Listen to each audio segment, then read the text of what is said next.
Hey, what's up guys? So, hari ni ialah hari baru, bulan baru. Jadi, kita akan masuk chapter kedua terakhir untuk tingkatan 5 ini, iaitu Nuclear Physics. Okay, sebelum kita teruskan dengan chapter baru ni, jom kita tengok apa learning outcome yang patut awak dapat by the end of this chapter. So, hari ni kita akan masuk chapter 6.1. Okay, untuk chapter ni ada dua sahaja dia punya subtopik, 6.1 dan juga 6.2. So, hari ni kita akan masuk 6.1, radioactive decay. So, apa yang kita akan cover dalam chapter ni? Mari kita lihat. Okay, ini dia.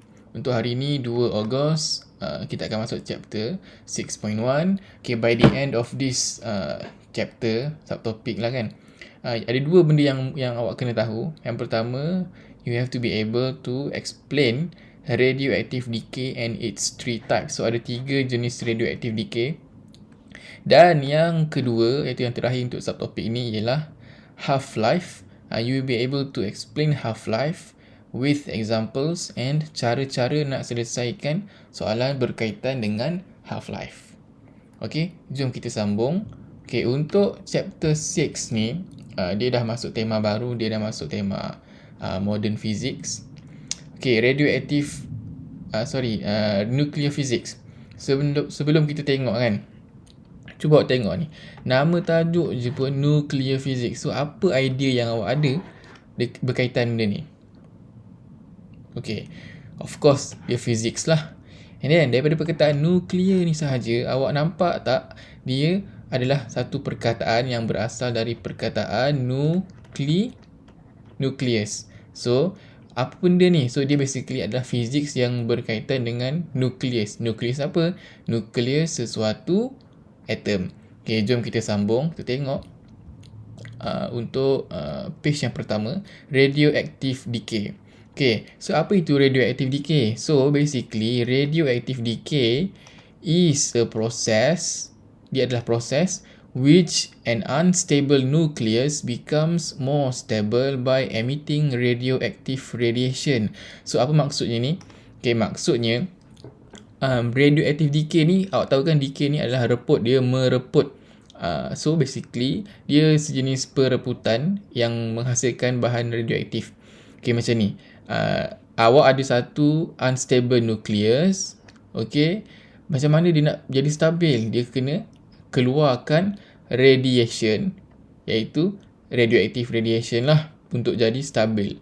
Contohnya kan, awak ni contoh nak bagi awak mudah faham awak punya analogi. Bila awak stres, awak tak stabil, awak mood swing. So, apa yang awak kena buat ialah awak mungkin kena pergi dekat tepi pantai and then awak jerit. Awak jerit sekuat-kuatnya, aku stres. Okay, lepas tu mungkin awak rasa lega sikit. Macam tu lah contohnya dia. Nukleus ni tak stabil. Jadi dia nak jadi stabil. Macam mana dia nak jadi stabil? Dia kena emit radiation. Macam awak emit awak punya scream kan, jerit tu. Mungkin awak rasa lebih better. Okay, itu adalah radioactive decay lah. Okay, basically definition ni awak memang kena hafal. Okay, tapi kalau awak hafal ni, saya nak awak tambah perkataan ni dalam definition awak, random and spontaneous. Kenapa? Ini adalah sebahagian daripada definition untuk radioactive decay. So, basically, kalau awak nak jawab apa yang dimaksudkan dengan radioactive decay, so radioactive decay is tambah perkataan ni, random and spontaneous.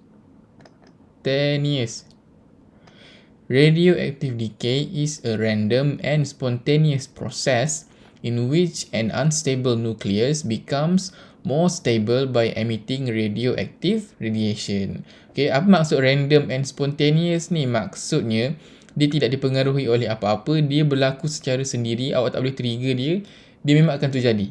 Macam tu, dia tidak dipengaruhi oleh apa-apa.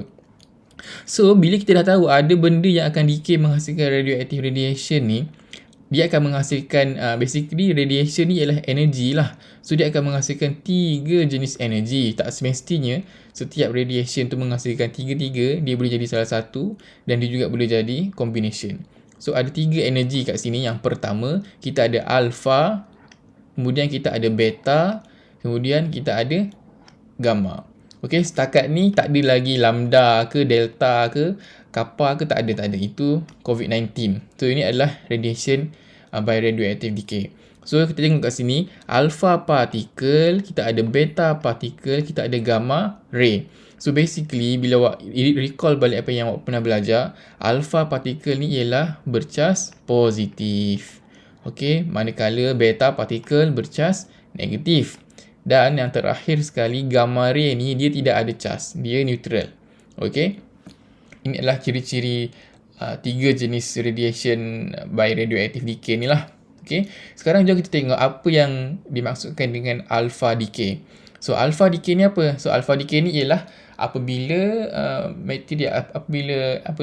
elemen tu, nukleus tu kan, dia decay, dia menghasilkan alpha particle. Macam mana dia nak hasilkan alpha particle? So tengok dulu apa definition alpha particle kat sini. Okay, dia kata alpha particle is a helium nucleus. So maknanya apa? Alpha particle ni memang akan jadi helium. Helium nucleus which consists of 2 protons and 2 neutrons. Dia ada 2 proton, 2 neutron macam ni. Ni helium, 2 proton, 2 neutron. So dia punya nuclear number akan jadi 4 kat sini Ni memang ingat ini je namanya alpha particle.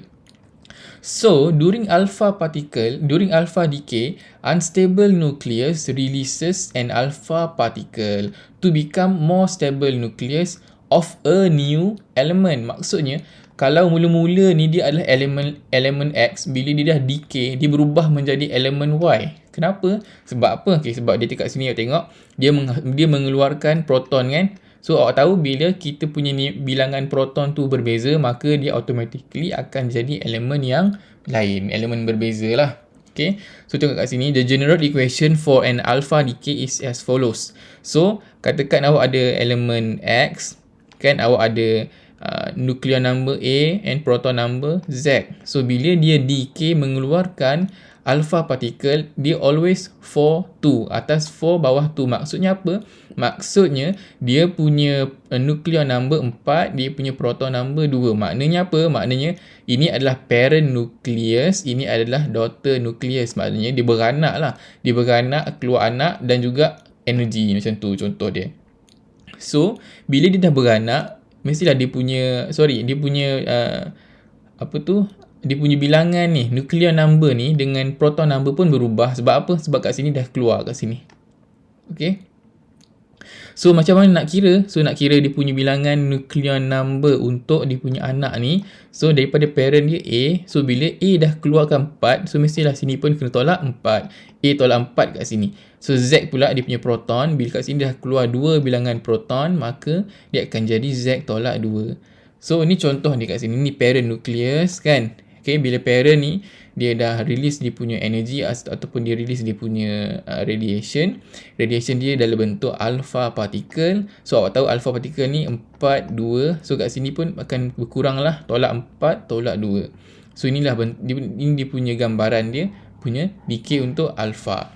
Okay, ini contoh untuk alpha decay. Okay, katakan awak ada polonium. Okay, polonium dia punya nuclear number 210 dan dia punya proton number 84. So bila dia dah decay menjadi helium, dia mengeluarkan helium.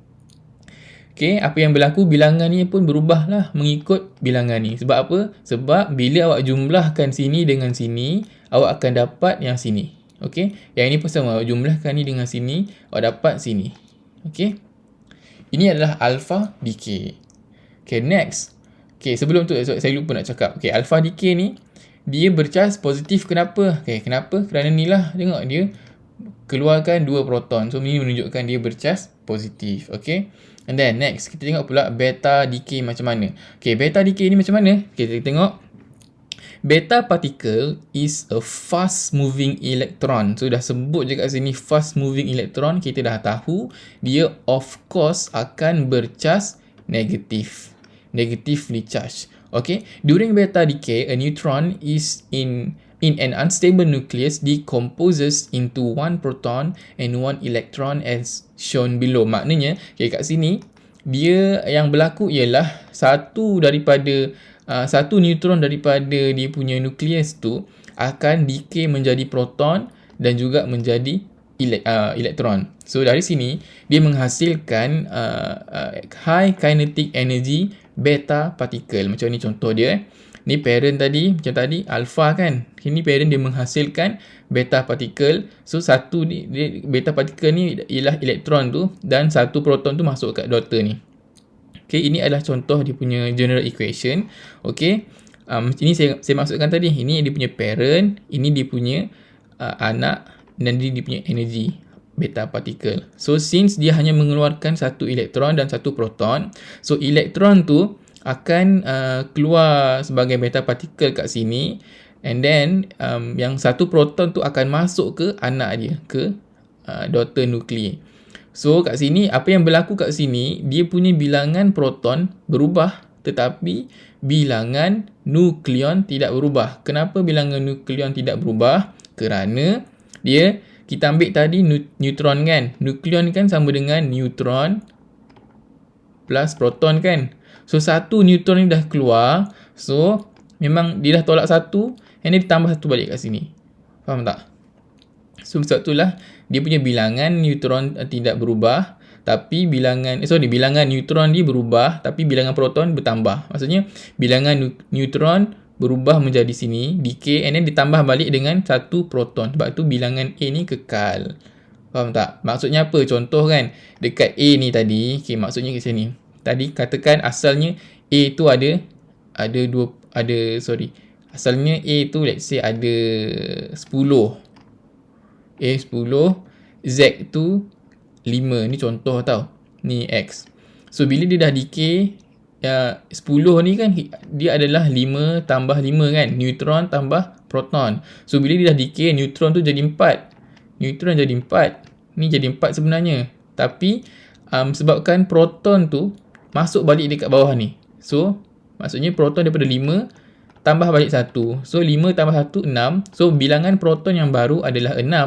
Tapi bilangan neutron bertukar menjadi 4. So nukleon number dia jumlahkanlah balik. 6 tambah 4 masih lagi 10. Sebab itulah bilangan A ni sama. Okay.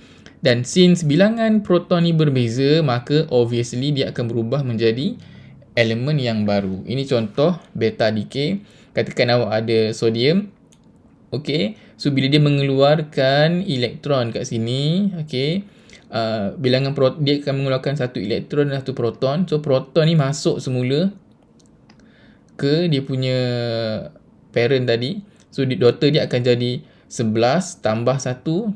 So because balance sini keluar sini masuk, maka dia punya nucleon number-nya kekal macam sedia ada.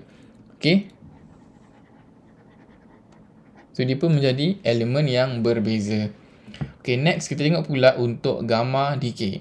Gamma decay ni macam mana? Okay, gamma decay ni ialah, okay, gamma rays dia bukan, dia adalah high frequency electromagnetic wave. Maksudnya apa? Dia sejenis wave lah kan. Kalau awak belajar tingkatan 4 punya chapter wave tu, awak dah belajar kan dia punya electromagnetic radiation kan. Dia adalah sejenis wave. Gamma rays are high frequency electromagnetic wave. So during gamma decay, an unstable nucleus releases its energy to become more stable. So gamma rays have no mass and are neutral. Dia tidak ada charge lah, maksudnya tidak ada positif, tidak ada negatif. So untuk gamma decay ni dia special. Sebab apa? Sebab dia tidak ada mass. So bila dia tidak ada mass, dia punya ray tu hanya ray sahaja. Dia tidak ada proton, tidak ada nukleon. Okay, sebab itu sebelum dan selepas exactly the same, sama. Cuma bezanya dia hanya mengeluarkan gamma decay. Okay, faham ke? Okay, tengok kat sini.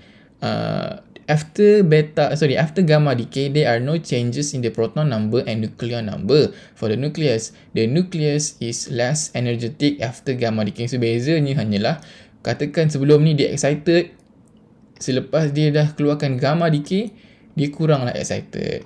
Tapi dia masih lagi elemen yang sama. Okay.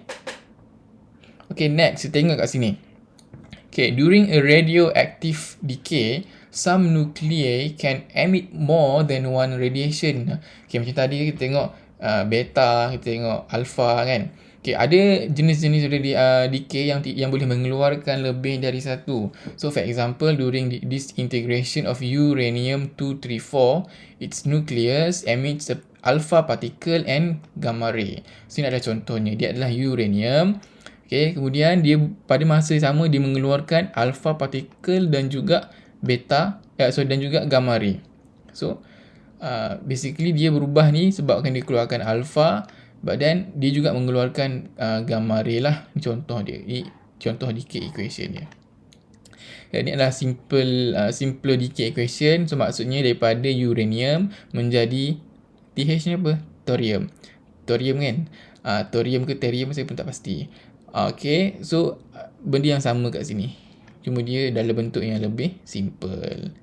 Okay. Next, kita sambung. Okay, kita dah habis. Maksudnya kat sini, awak dah pun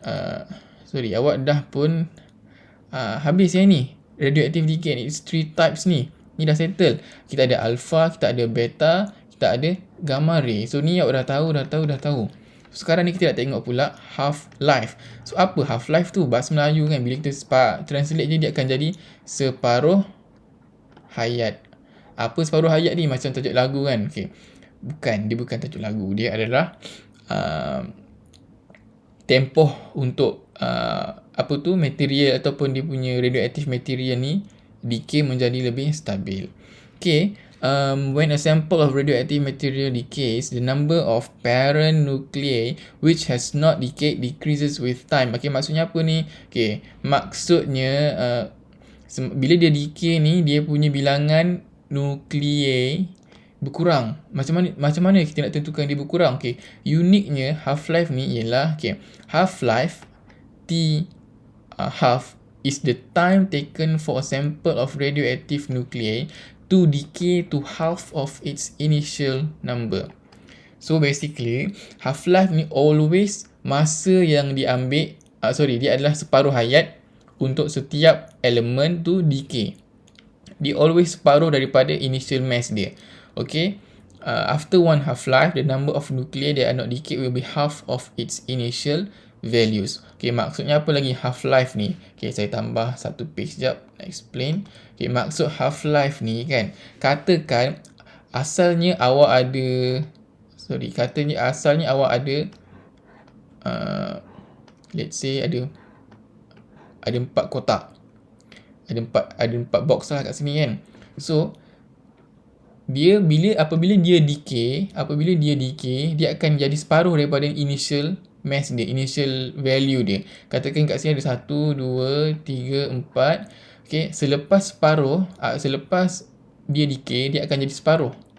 Dia akan jadi 2 je. Okay.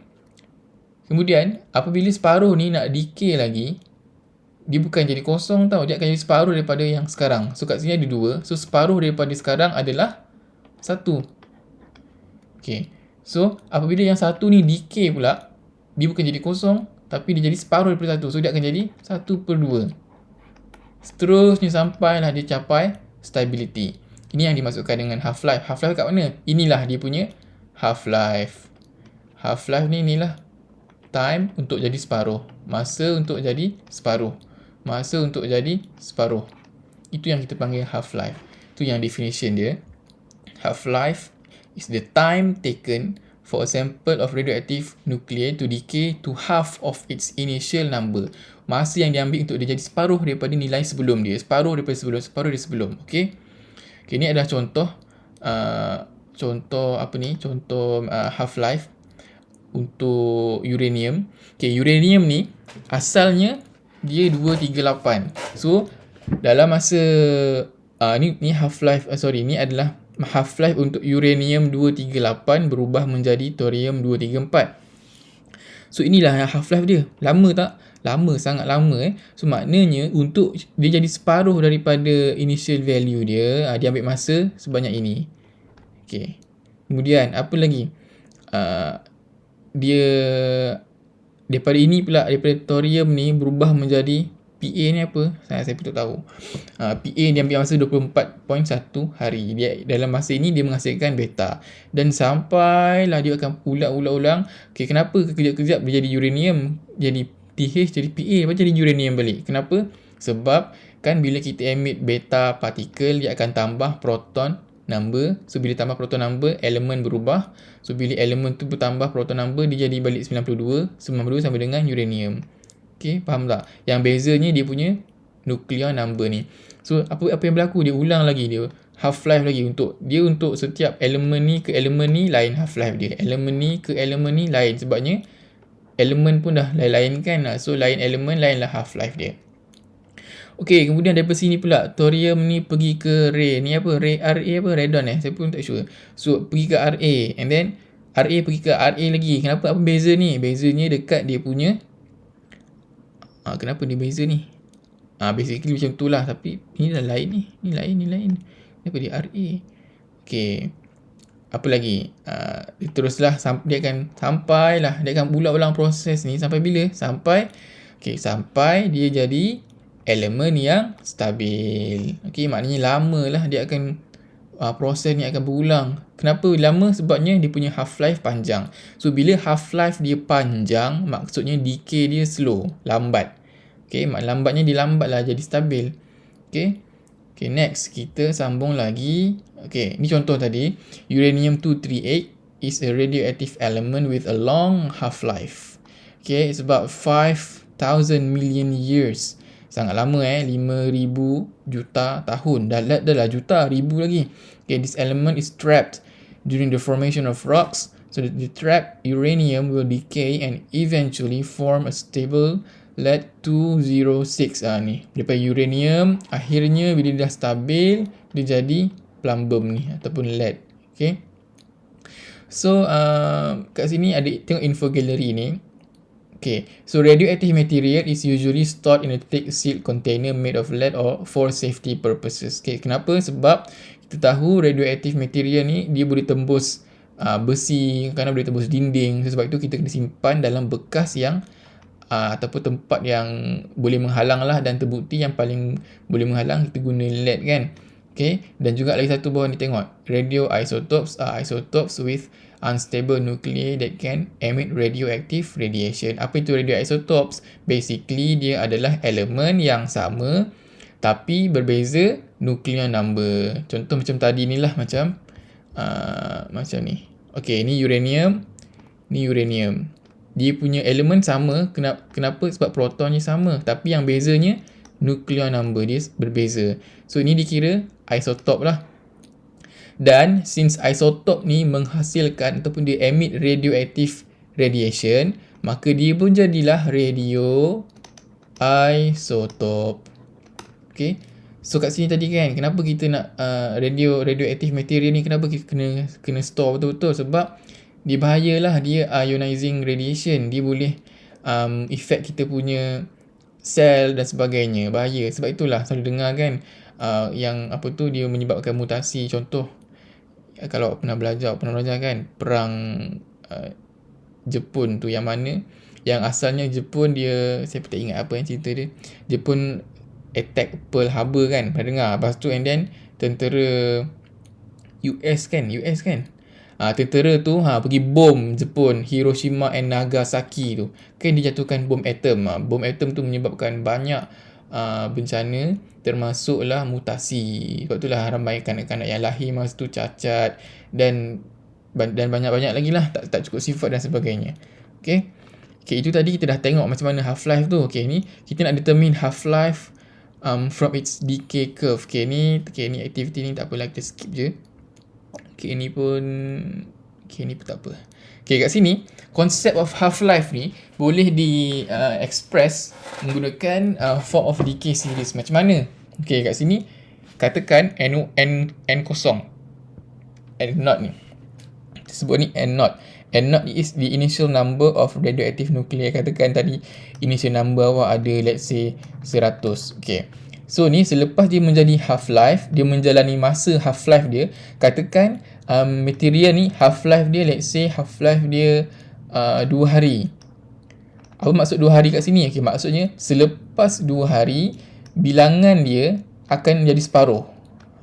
Faham tak? Kemudian selepas 2 hari lagi, bilangan yang ini akan jadi separuh pula.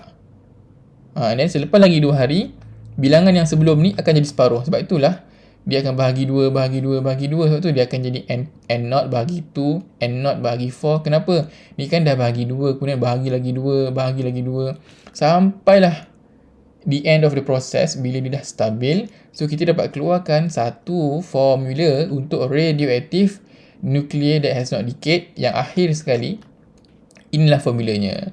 Okay, basically, formula ni ialah N ni ialah bilangan berapa kali dia decay. Contoh ni 1 kali, 2 kali, 3 kali, 4 kali dan seterusnya. Katakan dia decay sebanyak 5 kali, maka N ni jadi 5 lah. Kenapa 1/2 ni? 1/2 ni kan sebenarnya ialah N0 bahagi 2. So, dia keluarkan 2 ni kat depan. So, jadi 1/2 N0. So, yang N kecil ni menunjukkan berapa kali dia dah mengalami half-life. Okay. So, ni tadi number of N ni tadi number of half-life lah. Dia mestilah positif sebab masih makin bertambah kan. 1, 2, 3, 4 untuk kira ni. Okay, ni adalah contoh table kat sini. Okay, awak tengok table ni. Okay, katakan ini dia punya half-life. Half-life kat sini. Ni sekali, 2 kali, 3 kali, 4 kali, 5 kali. 5 kali half-life dia berlaku. So, bila 5 kali half-life, kalau 1 kali macam ni lah. And then 2 kali, 3 kali, 4 kali, 5 kali. So, ini yang jadi tadi 1/2 kuasa 2, 1/2 kuasa 3, 1/2 kuasa 4 dan seterusnya. So, number of decayed radioactive nuclear maksudnya number yang dah decay. Okay, so tolakkanlah. Tolakkan dia punya bilangan akhir yang tak decay. Ini adalah yang tidak decay. Yang remaining, ni yang remaining. So, initial tolak remaining, dapatlah berapa yang telah decay. Macam inilah formula dia. Ni maksud dia. Ni asal ada banyak ni. Kemudian bila separuh, bila dia dah capai half-life pertama, separuh dah decay. Kemudian daripada separuh ni pula, dah capai lagi half-life kedua. Separuh daripada sini, sini dah decay. So, sini decay lah. Tinggal yang ini. Kemudian separuh daripada ini, ni dah decay. Kemudian separuh daripada yang ini dah decay. Kemudian separuh daripada ini dah decay, tinggallah ini. Okey, menunjukkan 1, 2, 3, 4, 5 kali. 5 kali decay. So, ini adalah curve untuk graph untuk half-life. Okay, let's say ini adalah initial activity dia. Ni aktiviti pertama. Maknanya maksimum dia punya activity lah. So, decay dia akan makin slow, makin slow, makin slow, makin slow. Kenapa? Sebab bilangan dia makin kurang kan. So, kalau soalan macam gini, bila awak nak kira berapakah dia punya number of activity after first half-life. Contoh awak tahu half-life dia, let's say, konon kat sini 1 hari, 2 hari, 3 hari. Katakan contoh half-life dia sehari. Sehari dia akan berkurang. So, tengoklah mana sehari. Okay, sini sehari. So, bila sehari naik ke atas, okay, apa nilai dia kat sini? Okay, maknanya kat sini adalah nilai yang masih ada, yang tinggal. Faham tak? Okay. Kemudian katakan dia dah mengalami 2 kali half-life. So, 2 kali half-life maksudnya 2 hari lah. So, 2 hari kat sini. So, 2 hari kat sini. So, naik, tarik ke sini, dapat. Maknanya inilah yang remaining. Yang ini semua dah decay ni. Dah decay. Dan seterusnya. Okay. Yang ini kenapa? Macam mana ditentukan higher decay rate dengan lower decay rate? Macam mana ditentukan? Ditentukan menggunakan gradient lah sebenarnya. Dikira gradient. Okay. Kalau awak kira dia punya tangent to the curve. Tangent ni lebih cerun. Dia punya slope is steeper compared to yang sini. Nampak? Ini kan lebih curam kan? So, curam maknanya lagi laju lah. So, decay rate ni lebih tinggi.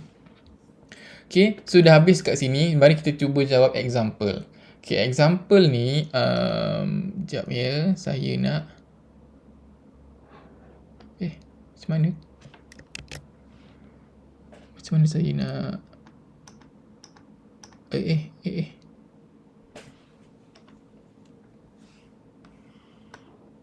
tak apalah, macam mana dah, kita tahu.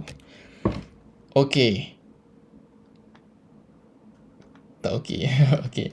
Okey, kat sini tengok soalan Tengok soalan, dia kata a sample of radioactive material stored in the laboratory has an initial activity of 480. Okay, if its half-life is 6 minutes, how much is its activity after 30 minutes? So, dari sini kita tahu bila dikata initial activity 480 maksudnya macam ni. Maksudnya kalau kita buat graf macam gini, okay, contoh saya buat tak ada ruang. Okay, kalau saya buat graf macam ni, initial activity 480 maksudnya kat sini. 480. Ni initial activity. So dia punya decay akan makin turun macam ni. Ni dia punya activity, ni dia punya time. So katakan dia punya half-life is 6 minutes. Katakan kat sini let's say 5, 10, 15, 20, 25, 30. Okay, katakan macam itulah. So bila dikata how much is its activity after 30 minutes? So basically kalau awak ada graf macam ni senang je. Awak ambil kat mana 30 minit, kat sini. Let's say kat sini 30 minit. So tarik ke atas dan terus tarik ke sini.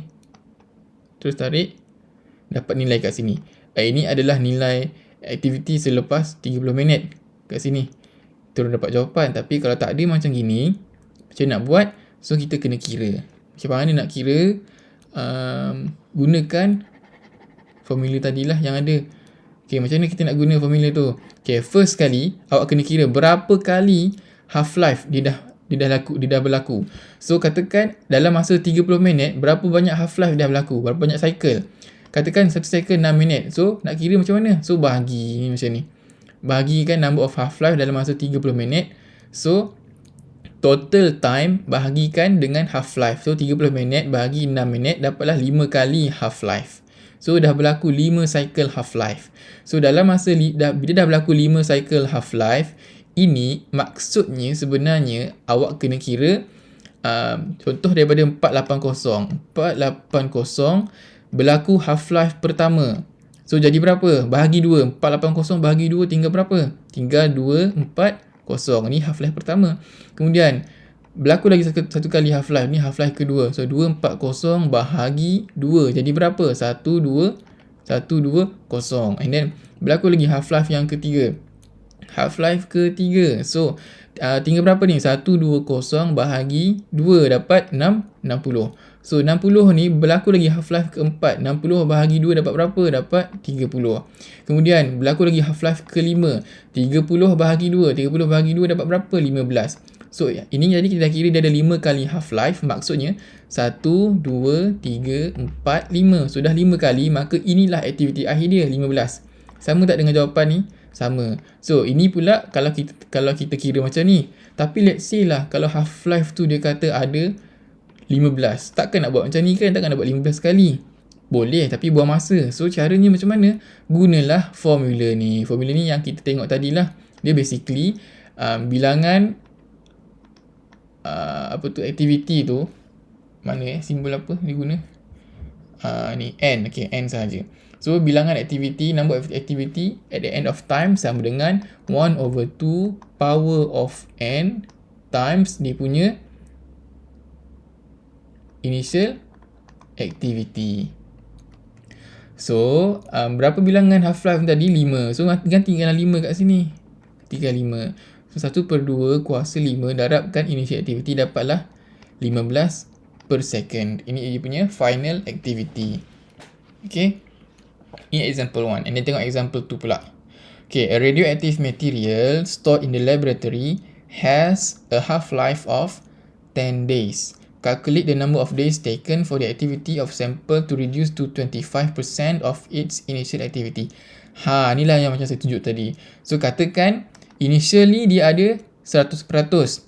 Katakan half-life dia 10 hari. So dia kata berapa banyak hari ataupun berapa masa yang diperlukan untuk aktiviti tu berkurang jadi 25%. Maksudnya kalau awak kena bahagi dululah.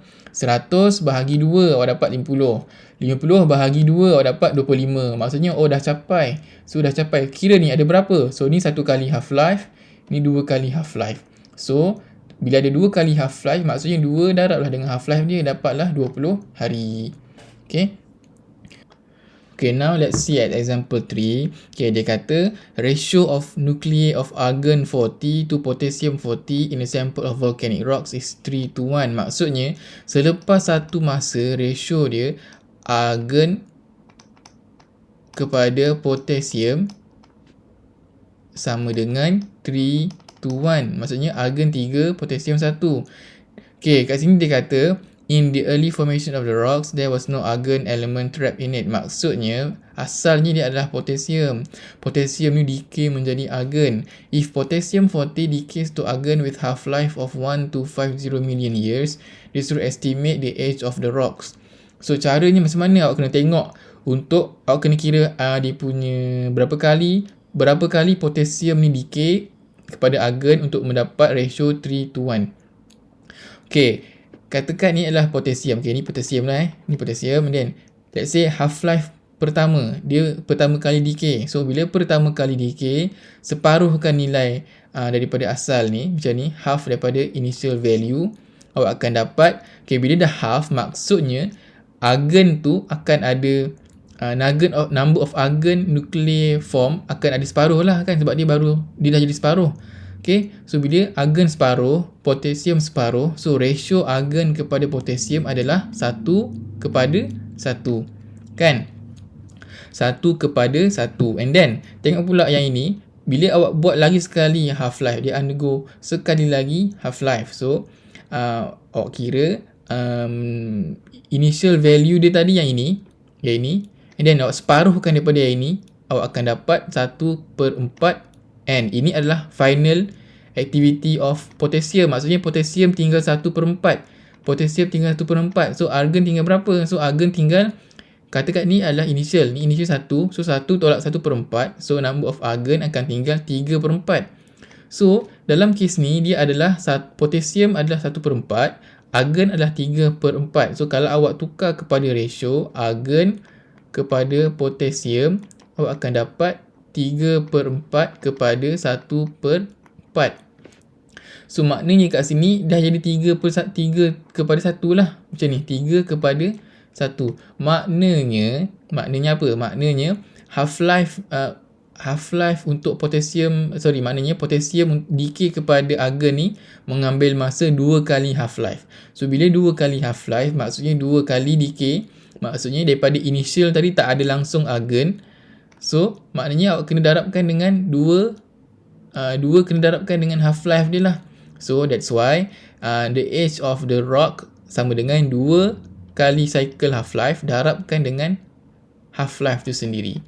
Sebab itu dapat estimation age of the rock is 2500 million years. So, dengan ini kita pun telah tamat chapter 6.1 untuk radioactive decay. Jadi, kalau awak ada apa-apa soalan, jangan lupa untuk tanya saya. Awak boleh belajar slow-slow. Kalau tak faham, pause sekejap, cuba fahamkan. Kalau tak faham, boleh tanya saya atau member awak. So, macam biasa, ini adalah formative practice 6.1. Awak buat dahulu formative practice ni. Nanti kita akan sambung dengan subtopik yang seterusnya. Itu sahaja.